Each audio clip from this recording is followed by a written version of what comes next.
Mesdames et messieurs, ce qui se passe à l'opération spéciale militaire en Ukraine est historique. C'est désormais marqué dans les archives du monde. L'Afrique est plus qu'engagée dans cette opération spéciale militaire en faveur de la Fédération de Russie.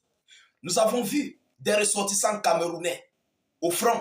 Nous avons vu des ressortissants du Nigeria, du Niger, du Mali, du Burkina Faso, de la Côte d'Ivoire, du Ghana. Et aujourd'hui, on nous fait part que même le Togo participe à l'opération spéciale militaire en Ukraine. Chères dames, chers messieurs, ça montre combien de fois l'Afrique de souveraineté apporte son soutien mordicus aux soldats de Vladimir Poutine. Ça montre combien de fois l'Afrique aime la Fédération de Russie et apporte son soutien militaire. Alors, c'est une information fraîche qui vient de tomber ces dernières heures. Il s'agit des ressortissants togolais qui, des étudiants, sont allés du côté de la Fédération de Russie pour des études. Mais on nous annonce qu'ils sont désormais au front. Et ils ne sont pas les premiers sur la liste. Ils ne sont pas les premiers. On a vu des Congolais, on a vu plusieurs nationalités d'Afrique, de la Centrafrique et tous les autres, équato-guinéens, beaucoup de nationalités. Mais ça continue de s'accroître. Ça ne s'arrête pas. Malgré tout ce qui se passe au front en Ukraine, ça continue de s'accroître. Même les Européens sont dépassés. L'OTAN est dépassée. Ils ne comprennent pas. D'ailleurs même, si les Français, les Occidentaux eux-mêmes participent en faveur de la Fédération de Russie contre l'Ukraine, combien de fois l'Afrique, qui est en train d'être libérée par la Fédération de Russie? Ah oui, parce qu'il faut le dire, la Russie a libéré beaucoup de pays d'Afrique et continue de libérer face au néocolonialisme. Mesdames et demoiselles et messieurs, alors, ces étudiants sont allés au front. On ne sait pas ce qui s'est passé. On ne sait pas ce qui a mal marché ou bien ce qui a tourné ou ce qui a bien tourné. On ne connaît pas comment ils ont monté leur dossier. Mais on nous dit qu'ils ont été au front. Mais parmi eux, malheureusement pour eux, il y a certains d'entre eux qui ont fait face aux soldats ukrainiens au temps. Alors, il y a les nouvelles qui sont tombées. Mais avant de continuer dans la profondeur de l'actualité, mettez beaucoup de j'aime. Mettez suffisamment de j'aime. Ces informations, vous ne les verrez pas sur les médias de l'OTAN. Vous ne les verrez pas sur ces médias nauséabonds, ces médias propagandistes, parce que c'est en leur défaveur. Ah oui, l'Afrique apporte son soutien. La victoire ou la mort, nous vaincrons. Chères dames, chers messieurs, partagez au maximum la vidéoconférence. Mettez beaucoup de j'aime. Suffisamment de j'aime, je dis. Mettez les j'aime.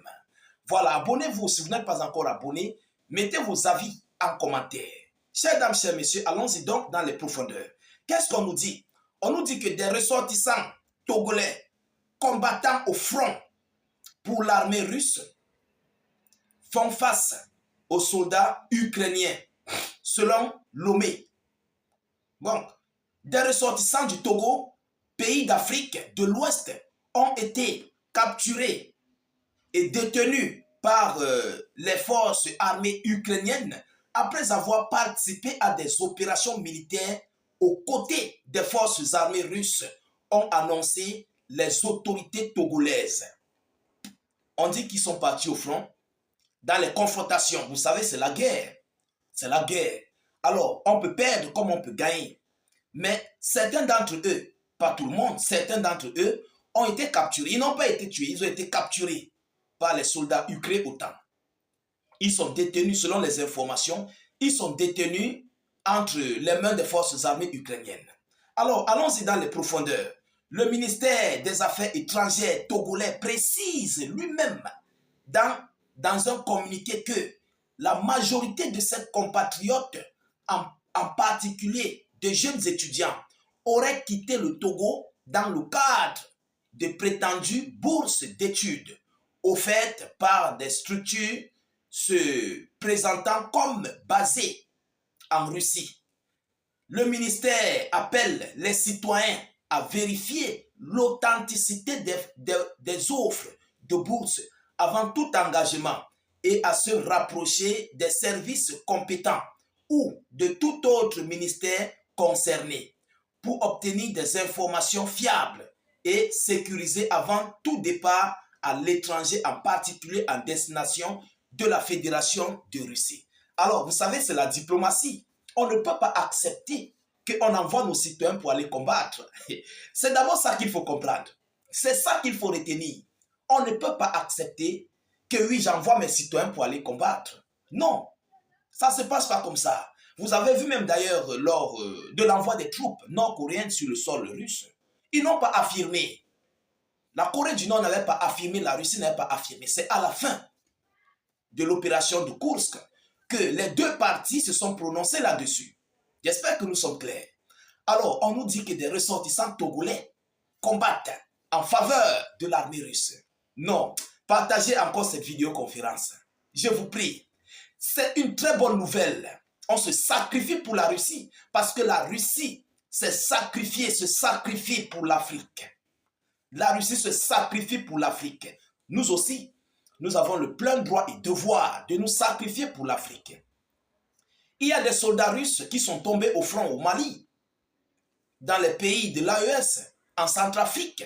Si nous, Africains, nous tombons au front en faveur de la Russie, à quoi est-ce que ça empêche? À quoi est-ce que ça dérange? Alors, c'est une information qui frustre l'OTAN. Ils sont frustrés, surtout l'Ukraine, qui participe pour déstabiliser les pays de l'AES. Mesdames et demoiselles et messieurs, c'est une information qui nous fait plaisir. Malgré qu'ils ont été arrêtés, mais l'Afrique se félicite d'apporter son soutien mordicus. Et à l'heure où je vous parle, il y a des milliers d'Africains qui veulent participer à l'opération spéciale militaire russe. Ils n'ont encore rien vu. Les otaniens ukrainiens, là, ils n'ont encore rien vu. Ils n'ont rien vu encore. Il dit qu'il y a des milliers d'Africains qui sont prêts à atterrir à Moscou pour participer, pour s'enrôler dans l'armée russe, pour aller combattre l'Ukraine.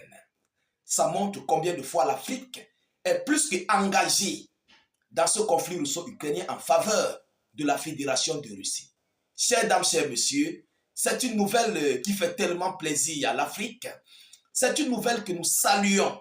Oui, nous saluons tout Africain engagé du côté en faveur de la Fédération de Russie contre l'impérialiste. Parce que ce sont ces mêmes gens qui combattent l'Afrique qui soutiennent l'Ukraine. C'est ce qu'il faut retenir.